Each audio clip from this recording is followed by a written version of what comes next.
오늘 우리에게 주신 하나님의 말씀은 민수기 22장 21절부터 35절까지의 말씀입니다. 저와 여러분이 한 절씩 교독하고 마지막 절은 함께 읽도록 하겠습니다. 제가 먼저 읽습니다. 발람은 아침에 일어나 자기 나귀의 안장을 얹고 모압 고관들을 따라서 길을 나섰다. 그러나 그가 길을 나서는 것 때문에 하나님이 크게 노하셨다.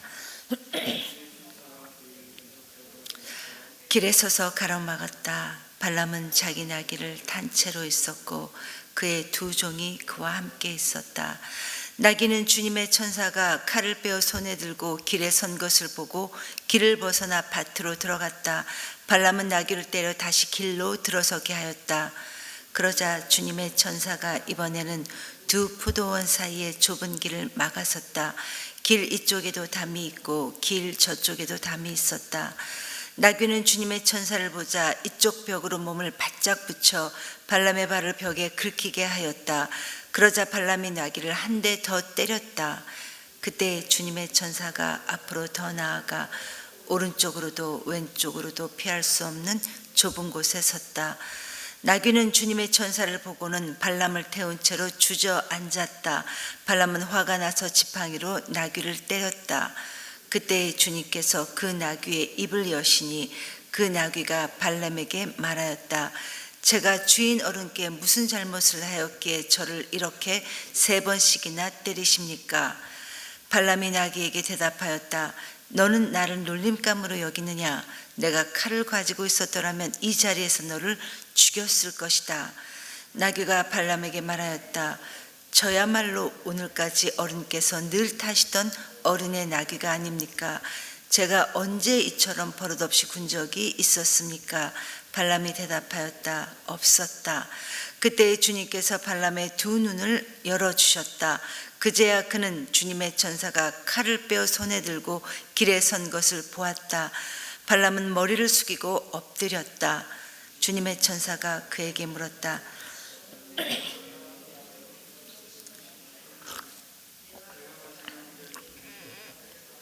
이렇게 왔다. 나귀는 나를 보고 나에게 3번이나 비켜섰다. 다행히 나귀가 비켜섰기에 망정이지. 그렇지 않았더라면 내가 나귀는 살렸겠지만 너는 분명히 죽였을 것이다. 발람이 주님의 천사에게 말하였다. 제가 잘못하였습니다. 천사께서 저를 만나시려고 길에 서 계신 것을 몰랐습니다. 제가 가는 것이 잘못이면 저는 되돌아가겠습니다.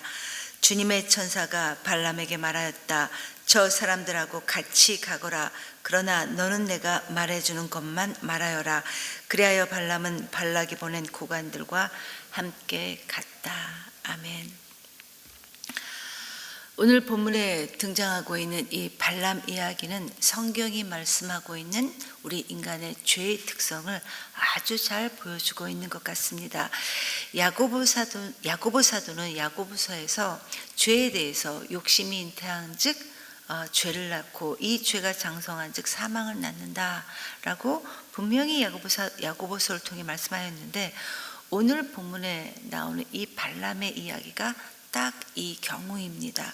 오늘 말씀을 통해 죄가 무엇이고 또 이 죄가 어떻게 우리 마음속에서 어떻게 작동해서 어떻게 장성하는지를 한번 살펴보도록 하겠습니다. 오늘 본문의 내용은 동물이 사람과 대화한다는, 말로 대화한다는 정말 황당한 내용인 나귀와 발람의 대화 내용입니다. 어제 본문이었던 22장 19절을 보면 발람은 발락으로부터 온 이 모압 고관들을 곧바로 돌려보내지 않고 하룻밤을 더 묵고 가라고 합니다. 그러면서 아주 신앙인 것처럼 그럴싸하게 하나님께서 내게 무슨 말씀을 더 하실지 한번 내가 들어보겠습니다 라고 말을 합니다. 그러나 여러분, 하나님께서는 발람에게 그들과 함께 가지 말라고 말씀하셨습니다. 이미 그에게 명령하셨어요.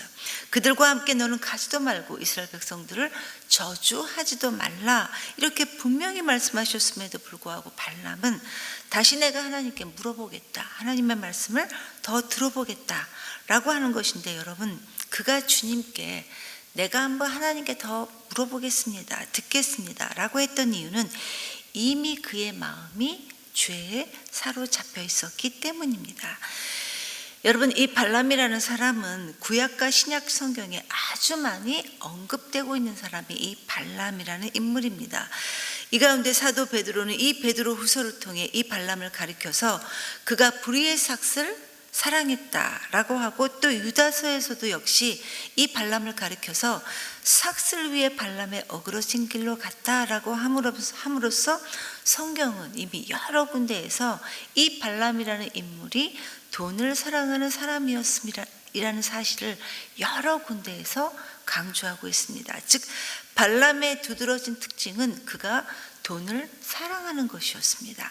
그런데 여러분, 돈을 사랑하는 것이 가져오는 가장 비극적인 결과는 우리의 영적인 눈을 멀게 해서 분별력을 잃어버리게 하는 것입니다. 그리고 실제로 안타깝게도 이 영적인 분별력을 잃어버린 사람은 자신이 그렇다라는 사실조차도 인지하지 못합니다. 발람 역시 오늘 본문을 보니까 그러한 채로 아침 일찍 모압 고관들을 따라 나섰다라고 이렇게 말합니다. 그런데 하나님께서는 이 모압 고관들을 따라 나섰던 이 발람에게 진노하심으로써 하나님의 천사를 보내서 그의 가는 길을 막으셨습니다. 나귀를 타고 가는 발람은 이미 그 안목이 영적인 소경이 되었기 때문에 나귀의 앞을 가로막고 있는 이 주님의 천사를 전혀 알아보지 못했지만, 그러나 동물이었던 나귀는 하나님의 천사가 칼을 빼어들고 그 길을 막아선 것을 보고서는 본능적으로 죽지 않으려고 그 길에서 뛰쳐나가 밭으로 들어가 숨어버렸습니다. 죽지 않으려는 나귀의 당연한 본능이었습니다. 나귀의 이런 돌발적인 행동에 대해 아무 영문도 몰랐던 이 발람은 채찍질을 나귀에게 가했지만, 그런데 또 포도원 사이 그 좁은 길을 가로막고 서 있는 이 하나님의 사자를 나귀가 또 보자 이번에는 아예 담벼락에 딱 붙어 섰습니다. 그러나 발람이 이걸 모르고 다시 채찍질을 했지만, 그러나 나귀는 하나님의 천사가 자기를 피할 수 없도록 가로막고 서 계신다는 것을 보고는 이번에는 아예 바닥에 엎드려 버리고 말았습니다. 상황이 이쯤 되자 발람이 화가 나서 흥분을 합니다. 그러면서 자기 지팡이로 나귀를 때리기 시작합니다. 그리고 이때가 돼서야 주님께서는 그 나귀의 입을 열어 발람에게 나귀가 직접 말하게 하셨습니다. 내가 도대체 무슨 잘못을 했길래 당신 나를 이렇게 때립니까? 그런데 여러분, 그 다음 줄을 보니까 동물인 이 나귀가 말을 함에도 불구하고 발람이 놀랐다라는 이야기가 나오지 않습니다. 그냥 사람처럼 말하고 있는 이 나귀에게 발람도 역시 대답을 하고 있습니다. 만약 내가 칼이 있었다면 너를 죽였을 것이다 라고 하면서 나귀와 발람의 대화가 몇 번도 오고 갔을 그때 하나님께서 드디어 이 발람의 눈을 열어주셔서 하나님의 천사가 칼을 빼어들고 그 길을 막아 서신 것을 보고 그제서야 이 발람도 머리를 숙고 땅에 엎드렸습니다. 이때 하나님의 천사가 말씀하십니다. 나는 네가 가는 그 길을 막기 위해 내가 너를 이렇게 막아 선 것이다. 나귀가 나를 알아보고 3번이나 이렇게 섰기에 비켜섰기에 망정이지, 그렇지 않았으면 너는 벌써 이 칼에 죽었을 것이다. 무슨 말씀입니까, 여러분? 사실 그 칼에 죽어야 하는 것은 나귀가 아니라 바로 너다. 이렇게 하나님께서 나귀에게 말씀하시는 것입니다. 여러분, 하나님의 이 말씀은 유명한 점술가로 명성을 떨쳤던 발람은 사실 그 탐욕으로, 그 욕심으로 이미 영적인 소경이 되었다는 사실을 우리에게 말씀해 주시고 있다는 것입니다. 그런데 여러분, 이 영적인 소경이었던 이 발람에게 우리 하나님께서는 은혜를 베풀어 주십니다. 나귀의 눈을 열어서 그로 하여금 보게 하시고 그 입을 열어 나귀로 하여금 말하게 하심으로써 죄에 미혹되어 있는 이 발람을 지금 깨우쳐 주시고 계시는 것입니다. 죄로부터 이 발람이 돌이키라고 지금 이렇게 말씀해 주시고 계시는 것입니다. 나귀를 통해 그를 경고하시면서 발람으로 하여금 그 죄가 열매를 맺지 못하게 하시는 하나님의 은혜를 베풀어 주시고 있는 것입니다. 저는 매번 이 본문을 대할 때마다 우리가 얼마나 하나님의 말씀을 알아듣지 못하면 오죽하면 하나님께서 동물인 나귀를 통해서까지 이렇게 말씀하셨을까라는 생각을 매번 하게 됩니다. 그러나 여러분, 돈의 눈이 어두워져서 이미 영적 소경이었던 발람은 하나님의 이 깊은 은혜를 깨닫지도 못하고 받아들이지도 못합니다. 물론 그가 말씀을 보니까 주님, 제가 잘못했습니다. 내가 범죄했습니다. 제가 가는 것이 잘못이면 제가 돌아가겠습니다. 라고 했지만 여전히 그의 마음에는 발락이 약속했던 그 좋은 것들을 포기하지 못하고 있습니다. 만일 정말 발람이 하나님의 말씀에 자기를 돌아보고 회개를 했다면 아무 조건도 달지 않고 그냥 자기가 왔던 그 길로 돌아갔어야 했습니다. 그러나 발람은 결국 하나님께서 내가 전하는 것만 말하라 라는 이 하나님의 준엄한 명령을 듣고 가던 길을 계속 가고 있는 모습을 우리에게 보여주고 있습니다.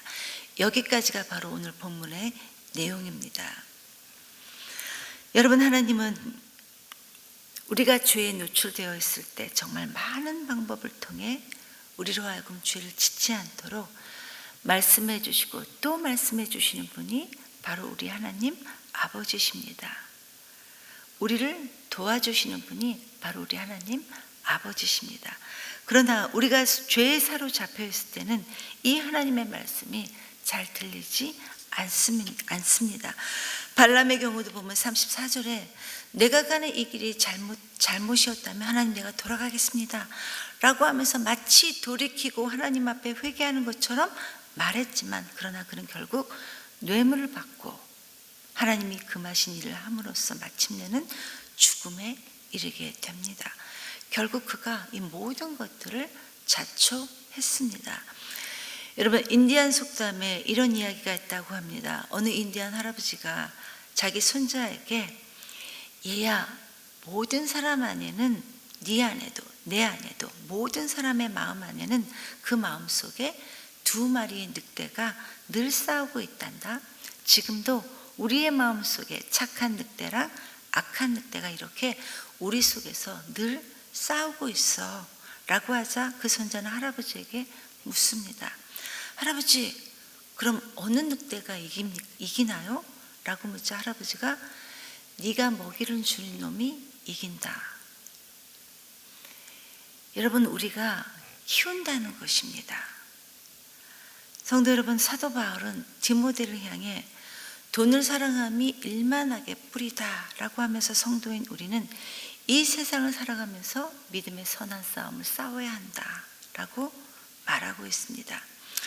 여러분, 우리는 돈을 사랑하면서도 얼마든지 신앙생활을 할 수 있고 돈을 사랑하면서도 얼마든지 좋은 신앙을 가진 척 할 수 있습니다. 그러나 하나님은 우리에게 속지 않으십니다. 우리가 신앙생활하면서 우리를 인도해 주시고 우리를 지켜주시는 하나님보다 그 하나님의 손에 든 것에 우리가 더 관심이 많다면 그것은 이미 우리와 하나님과의 관계가 깨어지고 있다는 것입니다.